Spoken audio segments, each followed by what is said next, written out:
eerste wat ik eigenlijk bedacht van shit, Zuid-Korea, wat voor een cuisine is daar. En dat je eigenlijk unieke plekken en dingen krijgt te zien die je als toerist nooit zou zien. There are 10 million people living in a city called Seoul, which means a lot of people in a tiny little city. For example, if you want to make a reservation at the restaurant, some of the good restaurants you have to wait about 1 or 2 months. It is a trend of young people to try some spicy food in Korea now, and they like it really, really spicy, like you can barely eat. Nou, dan kom je in dit land en dan wil je natuurlijk niks anders doen dan proeven. We hebben niet voor niks een aantal keren geluncht en gedineerd op 1 avond om te zien wat er gebeurt in dit land. Dit is ook weer zoiets ongelooflijks. Hier hebben ze gewoon mega verse kleine calamaren, zoals wij dat, octopusjes zeggen zij hier tegen. Maar dit wordt eigenlijk levend, worden die pootjes afgehakt. Daar komt een soort sojasaus overheen.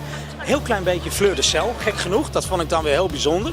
En dan wordt dat rauw gegeten. Je ziet dat daar gebeuren. Het is een ander type dan dat wij kennen, maar super. Ja, dat is... ja. We zijn in supermarkten geweest waar ik spullen kocht. Ja, ik heb ze op mijn kamer liggen. Opengetrokken, geproefd. Oké, dat is niks, dat laat ik liggen. En alles wat interessant is, neem ik dan mee. Nou, het zal een probleem worden op de luchthaven, want ik heb te veel kilo's. Dat is fantastisch.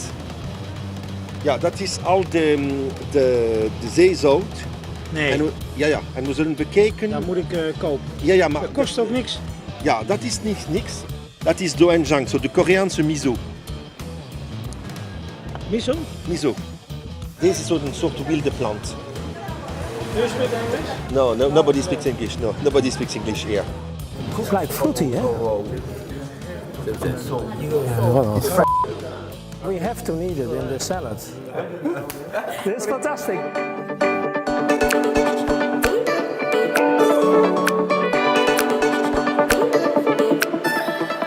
We are promoting Europe. It's one country, a lot of cultures, and it's fantastic to show to the Korean what we are doing in Europe on the top level. We need spoons to eat the soft parmesan. And you understand now, hè? Ja, ze zijn het land van delen. Kijk naar alle barbecue-restaurants. En nu moeten wij uitleggen dat wij dus op 1 bordje 2 dingen voor 2 gasten serveren.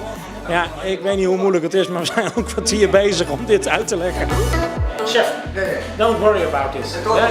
Yeah, that's not the first time. Here in Korea, they know so much things about the products they use and what it makes in your body and the history of the products. It's a perfect place for chefs.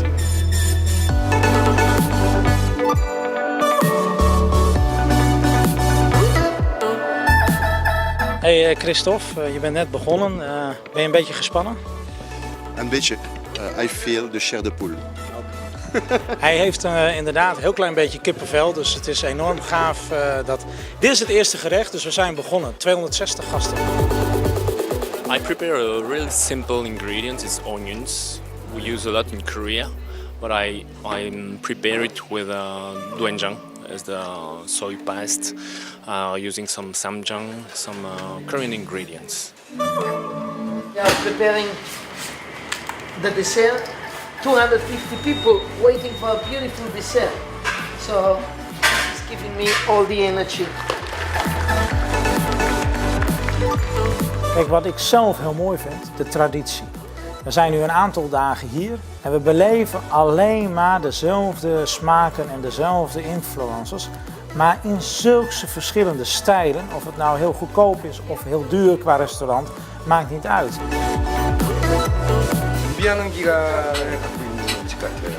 그래서 시간과 세월을 다스리면서 그 세월 속에 있는 음식을 끄집어내는 거죠. 그러니까 즉흥적으로 서양 음식이.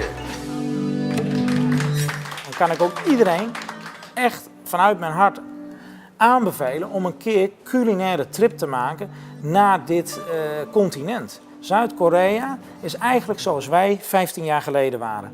Het is een coming, rising metropool waarin een hele korte tijdsbestek een hele mooie basis ligt. Maar waarin zij ook zo bezig zijn om te zoeken naar grote verbeteringen voor hun eigen keuken. Ondanks dat ze de traditie in mijn beleving nooit moeten loslaten.